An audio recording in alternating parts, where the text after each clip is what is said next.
Assalamualaikum warahmatullahi wabarakatuh. Hai, halo teman-teman hebat semuanya. Apa kabarnya hari ini? Semoga teman-teman selalu sehat dan selalu bersemangat untuk menerima pembelajaran yang akan disampaikan oleh Bapak dan Ibu Guru. Teman-teman, jumpa lagi bersama Bu Diana. Hari ini Bu Diana akan mengajarkan mata pelajaran PPKN dengan muatan hak dan kewajiban terhadap air bersih, energi, dan juga lingkungan. Namun, sebelum kita masuk ke pembahasan hari ini, alangkah lebih baiknya kita buka pembelajaran hari ini dengan membaca basmalah bersama-sama. Bismillahirrahmanirrahim. Teman-teman, sebelum kita masuk ke materi inti kita pada hari ini, Bu Diana mau review dulu. Kira-kira teman-teman masih ingat atau enggak? Apa yang dimaksud dengan hak dan kewajiban? Ya, hak adalah segala sesuatu yang mutlak kita dapatkan. Sedangkan kewajiban adalah sesuatu yang kita kerjakan atau lakukan dengan penuh tanggung jawab. Nah, teman-teman juga harus tahu, dari awal kita lahir ke dunia, kita itu sudah memiliki hak-hak tertentu. Jadi, teman-teman harus pastikan teman-teman tahu apa saja hak-hak yang teman-teman miliki. Nah, teman-teman, antara hak dan kewajiban ini harus seimbang. Kalau hak dan kewajiban tidak seimbang, akan terjadi kekacauan. Seperti itu. Sampai sini, teman-teman sudah paham? Siap untuk masuk ke materi selanjutnya? Mari simak video yang Bu Diana berikan ya. Teman-teman, di pembahasan kita yang pertama adalah tentang hak dan kewajiban terhadap air bersih. Pada dasarnya, semua manusia dan juga makhluk hidup memerlukan air bersih. Coba teman-teman bayangkan, apa yang terjadi jika tidak ada air bersih? Pasti akan timbul banyak penyakit dan juga bencana. Jadi kita harus tahu hak dan kewajiban kita terhadap air bersih. Hak kita terhadap air bersih yang pertama adalah hak untuk mendapatkan air bersih. Jadi kita ini berhak untuk mendapatkan air bersih yang akan kita gunakan untuk kehidupan kita sehari-hari. Coba teman-teman sebutkan, kira-kira aktivitas apa saja dalam kehidupan sehari-hari yang memerlukan air bersih? Ya, yang pertama itu adalah untuk minum. Coba teman-teman bayangkan apabila teman-teman minum dari air yang kotor. Pasti nanti perut teman-teman akan sakit. Karena air yang kotor mengandung banyak bakteri dan juga kuman. Nah, selanjutnya kegiatan apa lagi? Ya, betul, mandi dan juga mencuci. Baik itu pakaian ataupun mencuci piring dan alat-alat makan. Lalu yang kedua, kita berhak menggunakan air bersih. Nah, mendapatkan air bersih dan menggunakan air bersih ini berbarengan ya teman-teman.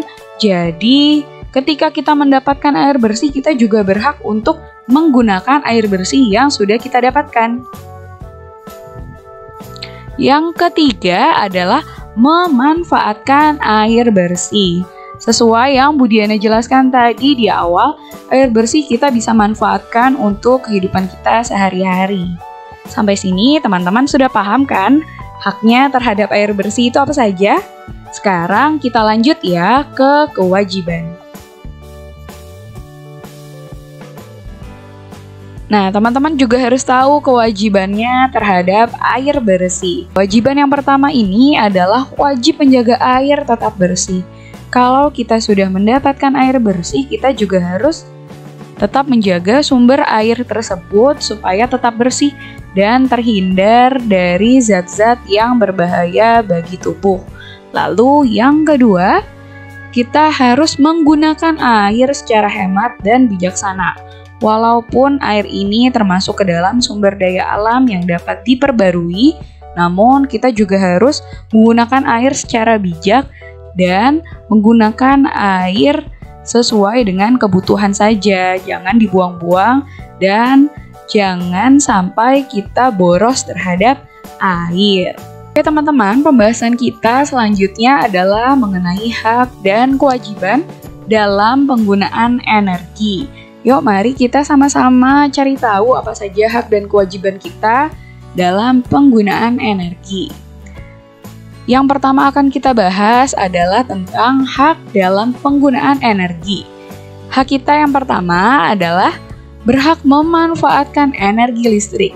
Pastinya dalam menunjang kehidupan kita sehari-hari, kita sangat membutuhkan yang namanya energi listrik ya teman-teman. Baik itu untuk menghidupkan lampu, ataupun untuk menyalakan alat-alat atau barang-barang elektronik yang kita gunakan sebagai penunjang aktivitas kita sehari-hari.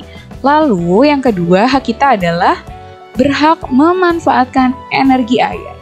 Nah teman-teman juga harus tahu energi air ini selain digunakan untuk irigasi atau pengairan di sawah, energi air bisa kita manfaatkan sebagai pembangkit listrik. Pasti teman-teman udah tahu yang namanya PLTA atau pembangkit listrik tenaga air. Nah, PLTA itu menggunakan air sebagai pembangkit listriknya. Hak kita dalam penggunaan energi yang ketiga adalah berhak memanfaatkan energi matahari.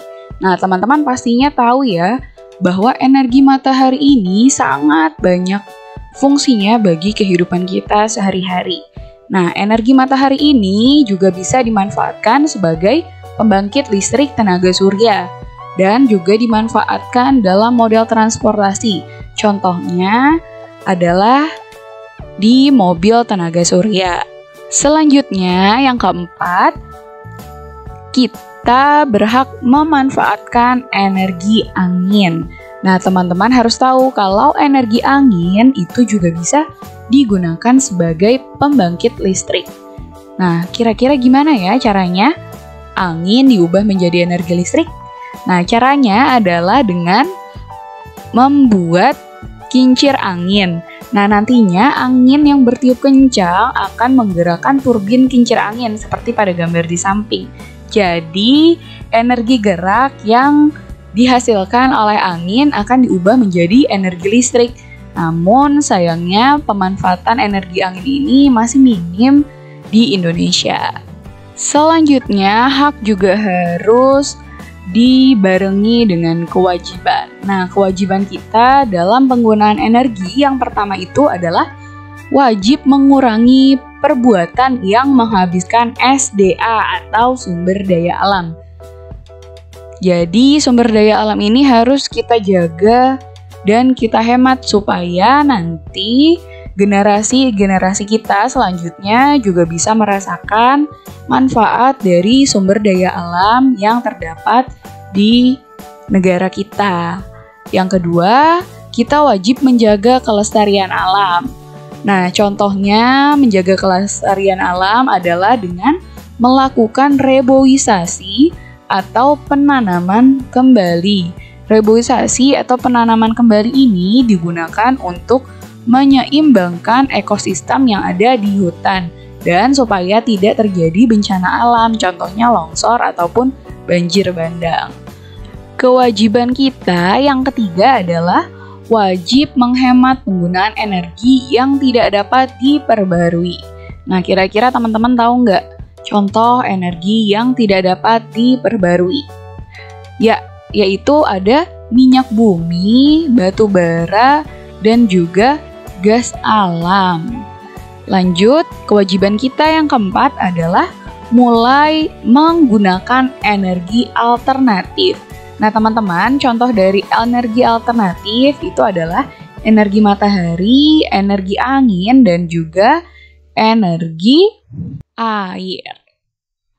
Kalau tadi teman-teman sudah tahu apa saja hak dan kewajiban dalam penggunaan energi, sekarang kita akan beralih ke pembahasan selanjutnya, yaitu tentang hak dan kewajiban terhadap lingkungan. Nah, teman-teman juga harus tahu apa yang dimaksud dengan lingkungan.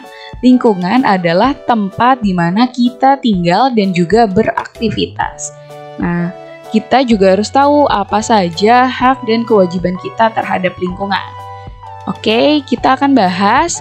Untuk yang pertama, kita bahas adalah hak terhadap lingkungan. Hak kita yang pertama adalah berhak menikmati segarnya udara di lingkungan. Nah, teman-teman, pasti ya kita ingin banget yang namanya merasakan udara yang bersih dan juga sehat. Nah, dari itu kita harus tetap menjaga lingkungan kita supaya tidak terkontaminasi oleh beragam polusi. Lalu yang kedua, kita berhak mendapatkan pasokan air bersih. Nah, sesuai dengan penjelasan sebelumnya, air merupakan salah satu hal yang vital bagi makhluk hidup. Jadi, kita itu perlu banget yang namanya pasokan air bersih untuk menunjang kehidupan kita sehari-hari. Entah itu untuk makan, minum, mencuci, dan juga mandi, serta untuk makhluk-makhluk hidup yang lainnya. Lalu yang ketiga, itu adalah kita berhak mendapatkan kelancaran pembangunan sarana dan juga prasarana.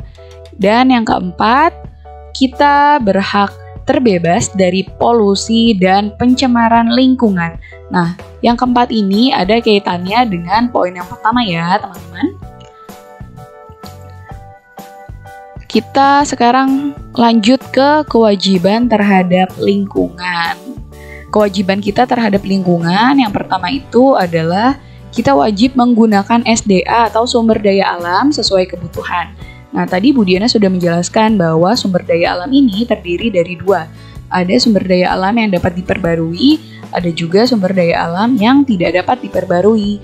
Nah, oleh karena itu kita harus menghemat penggunaan sumber daya alam supaya generasi muda kita bisa merasakan manfaat dari beragam sumber daya alam yang terdapat di negara kita.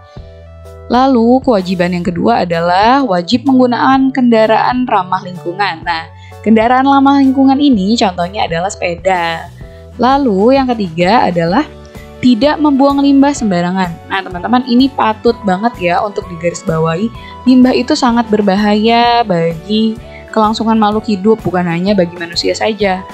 Nah, teman-teman juga harus tahu bahwa limbah ini itu ada penggolongannya. Jadi tidak boleh sembarangan untuk dibuang. Jadi harus dikelompokkan dulu berdasarkan kelompoknya atau jenisnya, baru boleh dibuang sesuai dengan jenisnya tadi. Dan dibuangnya tidak boleh sembarangan. Apalagi dibuangnya ke sungai. Nanti bisa merusak ekosistem yang ada di sungai dan juga bisa mencemari air. Kesimpulan dari pembelajaran kita hari ini adalah kita memiliki hak dan juga kewajiban terhadap air bersih, energi, dan terhadap lingkungan. Kita juga harus melaksanakan kedua hal tersebut dengan seimbang dan juga bijaksana, supaya antara alam dan manusia saling mengisi dan berkolaborasi, agar generasi muda kita bisa merasakan manfaat dari sumber daya alam tersebut dan juga kita bisa mendapatkan lingkungan yang bersih, sehat, dan juga menyenangkan. Oke teman-teman, kita sudah sampai di slide terakhir pada pembelajaran hari ini. Nah, untuk tugasnya teman-teman nanti mengerjakan kuisis ya. Linknya akan diberikan oleh wali kelas masing-masing. Nah, teman-teman harus menyimak video pembelajaran ini sampai dengan selesai. Karena soal-soal yang Bu Diana berikan itu jawabannya ada di slide-slide yang sudah Bu Diana jelaskan tadi. Seperti itu. Oke teman-teman, akhir kata Bu Diana akhiri pembelajaran hari ini. Namun sebelum Bu Diana tutup pembelajarannya, kita tutup dengan membaca hamdalah bersama-sama. Alhamdulillahirabbil alamin. Terima kasih teman-teman sudah menyimak dengan baik. Bu Diana akhiri, wabillahi taufik wal hidayah. Wassalamualaikum warahmatullahi wabarakatuh.